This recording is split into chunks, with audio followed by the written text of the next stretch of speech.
Pirotecnia para Ingeniería Mecánica. En la parte práctica, ejercicios seleccionados de la guía número 1. Segunda parte, resolviendo con lo básico. Vamos a ver algunos ejercicios más de aquellos que habíamos visto en esta primera parte.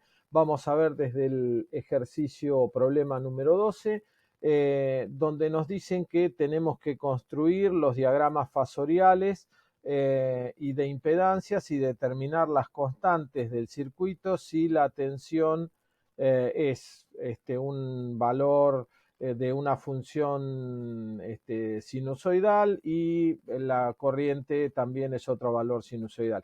En este caso es muy fácil porque como las dos están en la misma forma, las dos son funciones senoidales, el fasor directamente lleva los mismos ángulos que tiene indicados en el desfasaje cada uno de los fasores. Si fuera uno seno y el otro coseno, bueno, hay que ajustar las dos funciones a la misma expresión senoidal o cosenoidal en su caso, y a partir de ahí sacar el ángulo de desfasaje y recién ahí podemos escribir los fasores como vimos en la teoría. Vamos a ver entonces, el fasor B queda expresado por simplemente su valor máximo y su ángulo, ¿sí?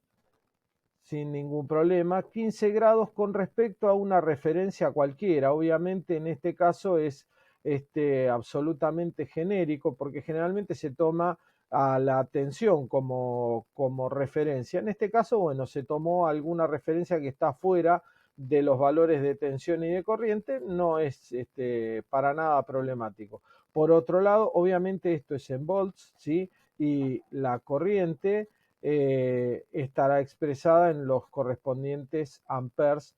El ángulo es común entre ellos, no la forma, no la proporción en el dibujo, porque esto está en amperes y esto está en volts, no se pueden sumar en el mismo diagrama.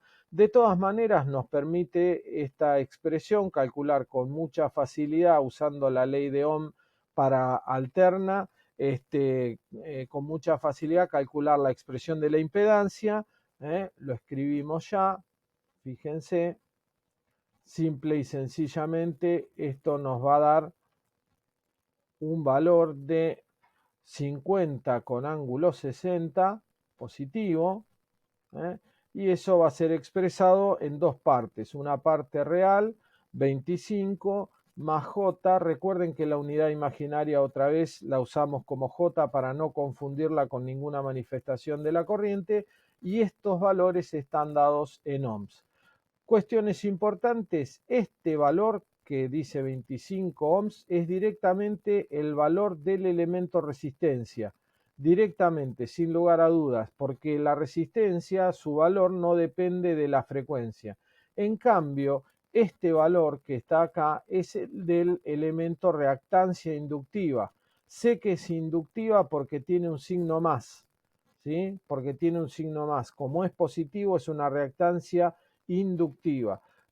Pero tengo que tener en cuenta que no es el valor de la inductancia, sino el de la reactancia inductiva. Para calcular el valor de la inductancia en sí, lo único que tengo que hacer es recordar que la reactancia inductiva es igual al producto de omega por L, de donde L va a ser el valor dado de 43,3 ohms dividido los 5000 Hz, que son la frecuencia compleja, 2pi por la frecuencia, ¿sí? La frecuencia rotacional, velocidad angular, digamos, del fasor al girar, y esto nos va a dar un valor de L de 8,66 por 10 a la menos 3, o directamente escribimos milihenries, la unidad correspondiente de L.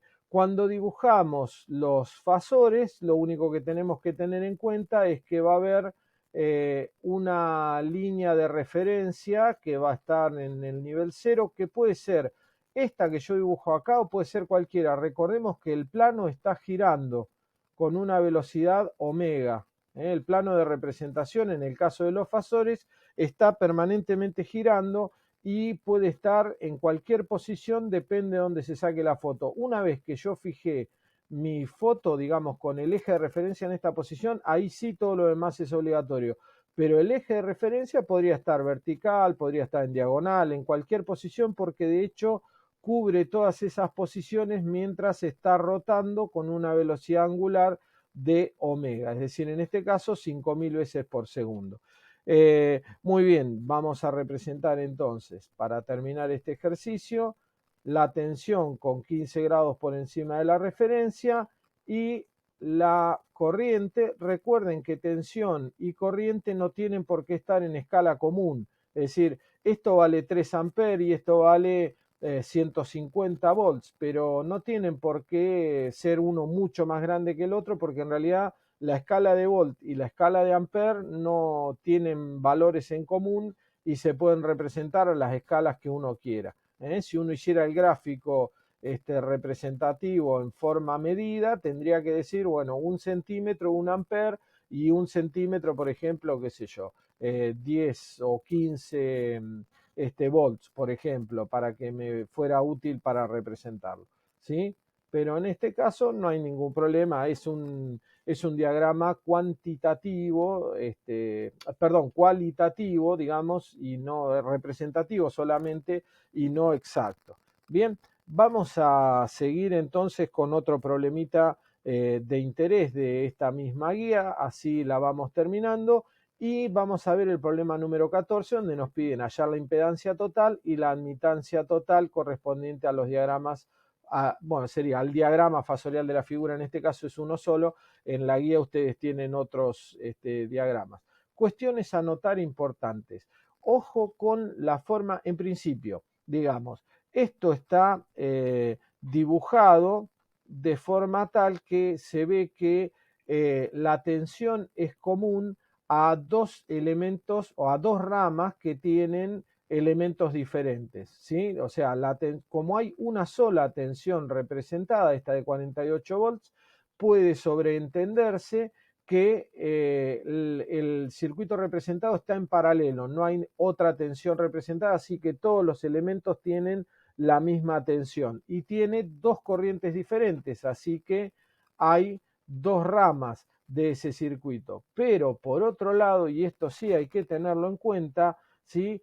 Esta corriente, la corriente de 8 amperes, esta corriente está 34 adelantada con respecto a la tensión y esta de 12 está 26 atrasada con respecto a la tensión porque giran hacia abajo, ¿sí? Giran hacia abajo, giran así, con esta velocidad angular. Si uno lo mira poniendo la referencia, por ejemplo, de este lado, se va a dar cuenta de que pasa primero la corriente de 8, después pasa la tensión y después finalmente pasa la corriente de 12. Así que ojo con los signos porque esta rama, la rama que tiene los 8 amperes, es una rama resistivo-capacitiva.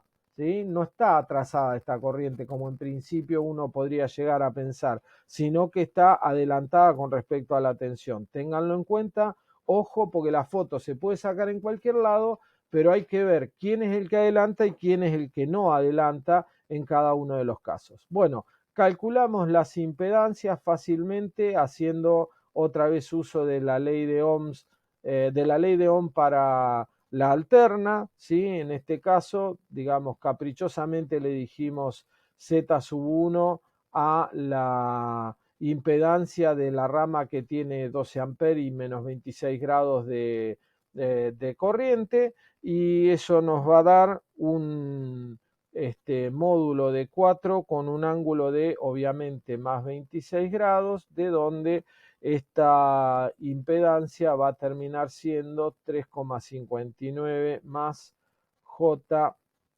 1,75 ohms, donde otra vez esta es la resistencia y esta es una reactancia inductiva debido al signo más que tiene por delante. En el caso de la segunda rama hacemos lo propio sin ningún inconveniente, sobre 8 con un ángulo de 34 positivo, de donde nos va a dar que la impedancia es 6 con ángulo de menos 34 y de allí vamos a ir a que esto es una resistencia de 4,97 ohms y una reactancia capacitiva de J 3,35 ohms. Otra vez, tal cual lo hicimos tal cual lo venimos diciendo desde que empezamos este video.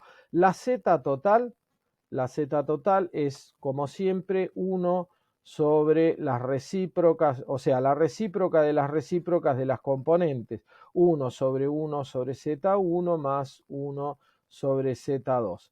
Con estos valores, ese valor de Z total me da 2,75 más J 0,12 ohms, de donde la admitancia total, que es 1 sobre la impedancia total, va a ser 0,36 menos J 0,016 Siemens, ¿sí? Siemens o mho.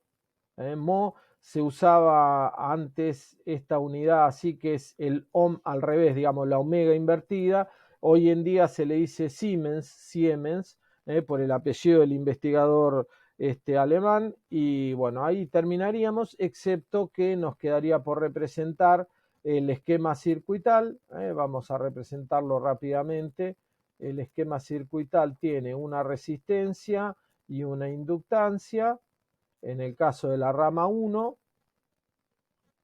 y en el caso de la rama 2 tiene una resistencia y una capacidad en serie, donde cada uno de estos valores son, digamos, esto es menos JXC, esto es R2, digamos, esto es R1 y esto es JXL, y acá están los 48 volts de tensión que alimentan en forma alterna la entrada.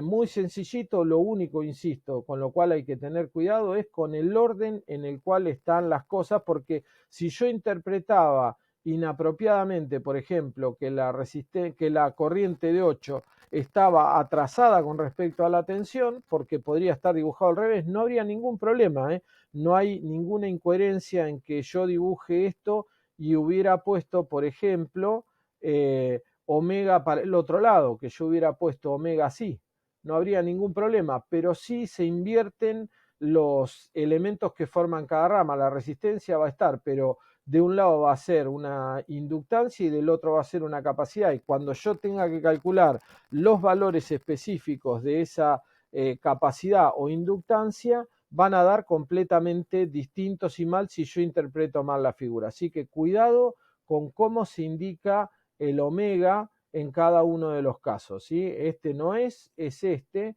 y por lo tanto el que va adelante es el de 8. Quiero ser claro para resolver problemas que podrían aparecer más adelante. Bueno, acá ya por fin tenemos un circuito muy elemental, por supuesto, nada que nos pueda llegar a complicar, que nos piden calcular y realizar el diagrama fasorial completo. En este caso elegimos el inciso B, ¿sí? Y es fácil de calcular, vamos a hacerlo ya apropiadamente. Vemos que todas las ramas tienen la misma tensión, así que simplemente se calcula como la tensión que tiene aplicada la rama sobre la impedancia de esa rama, en este caso una resistencia pura, y eso nos va a dar 6 amperes, por ejemplo. En el caso de I sub 3 nos va a dar 12 con ángulo 90. Y en el caso de I sub 4 nos va a dar 8 con ángulo menos 90. Este ejercicio es muy sencillo, es simplemente para ver y para notar cómo se comporta la representación fasorial. Ahora vamos a ver, tenemos que poner I sub 1 va a ser igual a I sub 2 más I sub 3 más I sub 4, obviamente del nodo. Y ahora sí es donde tenemos que ver, bueno, yo no tengo resuelto en cantidades, pero sí es fácil ver cuál es la solución, digamos, aún sin hacer las cuentas, uno se puede dar cuenta cuál es la naturaleza de la corriente resultante, de la I sub 1. Vamos a hacerlo fasorialmente, digamos. Vamos a representar fasorialmente la tensión, que es la que vamos a tomar como referencia, estos 48 volts, ¿sí? Vamos a representar nuestra corriente sub 2. La corriente sub 2 es de 6 amperes y está apoyada sobre esta misma, sobre este mismo fasor. Vamos a hacerlo, ya lo vamos a dibujar con un color distinto. Voy a dibujar I sub 2 acá. Así, fíjense que I sub 2 no tiene ángulo de fase. Lo dibujo. Vamos a dibujar ahora I sub 3 con otro color que va a ser, vamos a ver, otro color que puede ser el naranja. Ahí está. Ahí vamos a dibujar I sub 3. I sub 3 tiene ángulo 90 adelantado a la tensión, así que va para arriba y es de 12 de valor. Si ustedes se fijan, subo con 12 y tengo que bajar con menos 98. Así que voy a bajar con menos 90, 8 unidades de amper, 8 amperes para abajo, con lo cual la corriente total va a seguir quedando para arriba. Esta es I sub 4. La corriente total, que es la suma vectorial de todo fasorial de todos estos vectores, va a quedar desde el inicio común, hasta el final de todas las flechas puestas en filita uno por detrás de la otra, va a quedar con un ángulo resistivo capacitivo, no sé de cuánto es, pero se ve desde acá, y este es el diagrama fasorial elemental que tenemos para este circuito, sin mayores complicaciones. Así que, digamos, no hay más comentarios para esta ocasión. Vamos a seguir un ejercicio un poquito más complicado que el anterior. Vamos a ver, vamos a desglosar. Esto fue un problema que se tomó en un parcial, es un problema bastante elemental, pero en su momento complicó por ahí a los chicos que estaban rindiendo el parcial. Vamos a ver, en principio vamos a resolverlo de acuerdo a cuál inciso es el más fácil. No vamos a arrancar por el A, después seguir por el B y demás, sino que vamos a resolver por el más fácil. El más fácil y el más obvio es el inciso B, que me pide el valor de I sub X. Fíjense, si yo digo el valor de I sub X, ¿qué es? I sub X es B sub 2 menos B sub 3 sobre 5. Y B sub 2 y B sub 3, que son estos nodos que están acá, ya tienen fijado su valor. Uno es 15 y el otro es 14, así que la diferencia de potencial entre B sub 2 y B sub 3 es 1 volt, ¿sí? Sin fase directamente. 1 volt dividido 5 ohms me da un quinto, es decir, 0,2 amperes. Ya con eso está resuelto. El valor, en el caso, el inciso C, indique el valor de I sub X si los bornes estos están cortocircuitados. Yo cortocircuito A con B, cortocircuito acá de una punta a la otra. Si yo pongo un cortocircuito acá, bueno, aparecerá una corriente circulando por acá, que se puede calcular como 14 sobre J5, etcétera, etcétera. Pero en realidad I sub X no cambia, ¿sí? El inciso C es que I sub X sigue igual. ¿Sí? No cambia para nada, no importa lo que yo haga, no importa lo que yo haga, si yo dejo abierto, conecto una resistencia, un capacitor, una bobina, pongo, no sé, una máquina en marcha, lo que ustedes quieran, I sub X nunca se va a enterar de cuál es su valor. Y el inciso A, que es un poco más complicado de calcular, me pide el valor de B sub 1. Para el valor de B sub 1, bueno, habría varias formas, pero lo vamos a hacer en forma básica. Entonces vamos a decir, esta corriente de 3 con ángulo 30 que ingresa a B sub 1 se divide en una I sub R que baja por la resistencia y una I sub C, I sub C que camina por el capacitor. Y ya lo dejamos planteado, lo vamos a plantear en fasores, así que usando la notación de fasores lo vamos a poner en mayúsculas, ¿sí? Para no confundir con la notación temporal, la que usé acá en el circuito en minúsculas. Se supone que estamos en notación temporal cuando usamos minúsculas y en notación fasorial cuando usamos mayúsculas. Es una convención, así que no siempre es así, ¿sí? Por otro lado, tenemos que I sub R por 5 ohms, la caída de tensión esta, B sub 1, digamos, es igual a I sub C por menos J5, lo escribo ya que estoy, I sub C por menos J5 más 15 volts. Eso se ve recorriendo esta malla, ¿sí? Esto así. Este valor es el mismo que el valor que tengo del otro lado, así que no tengo diferencias. De donde puedo decir que I sub R es igual a menos J I sub C más 3, dividiendo todo por 5, por supuesto, ¿sí? Bueno, después digo que I sub R de la primera ecuación, I sub R es igual a 3 con ángulo 30 menos I sub C, y ya puedo calcular los valores, digamos, de estas dos ecuaciones.